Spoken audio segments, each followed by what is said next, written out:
काहे गोरी? का हो? अरे चाय बना। नहीं अब हो। अरे एकदम दुबराई गया हो। का करे? एक मारी कहते नहीं रे मत जा, लेकिन हमारी बात ना मानो। का करे वहाँ न जाता मन ना लगे। सुना सुनावा। कौने कारण धनिया मोर इतना हो गईलू कमजोर।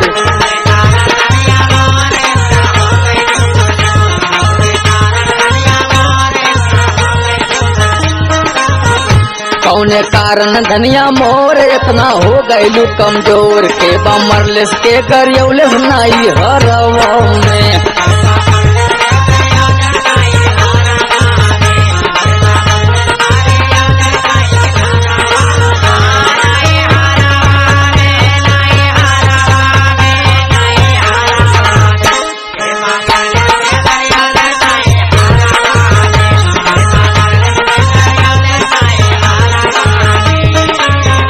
सुना ये बलम जी। अरे बोला। तो हर चिंता घना घोर यही से हो गईली कमजोर।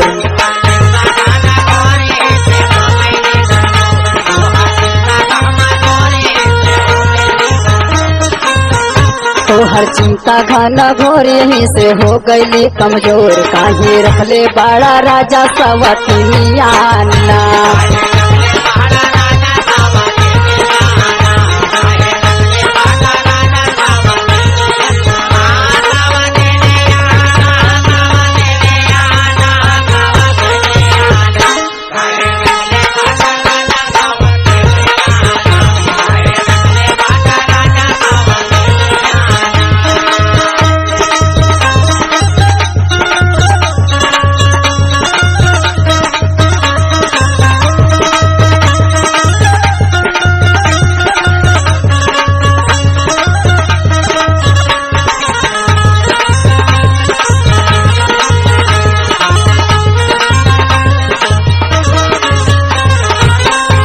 अरे तू हमारा कुछ शंका करत हो। सुना तो के कैसे समझाए नहीं शंका के दवाई।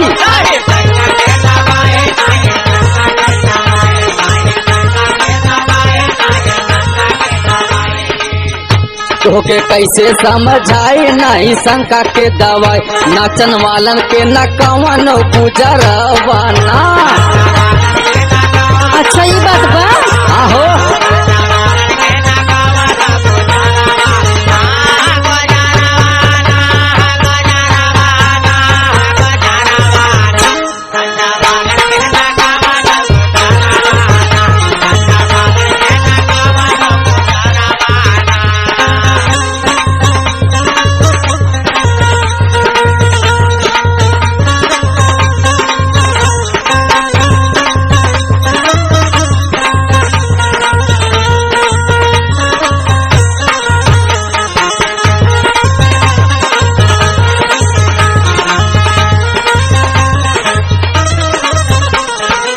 सुना।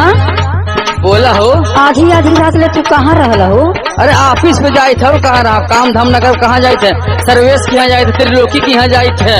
अच्छा हाँ कहाँ रहा थे? सुना। बोला।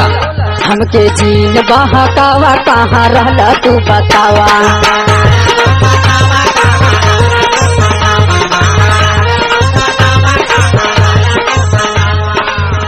हमके जीन बहकावा कहाँ रहला तू बतावा। काहे मारल बाटा राजा तोहर मतियाना।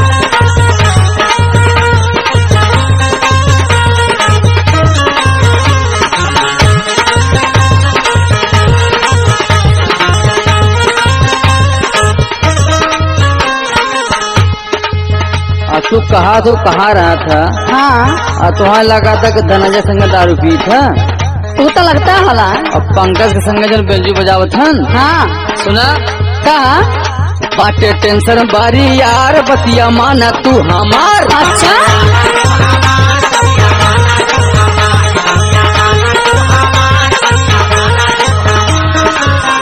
बाटे टेंशन बारी यार बतिया माना तू हमार। गुड्डू लहरिया बजाई है सहारवाना। अच्छा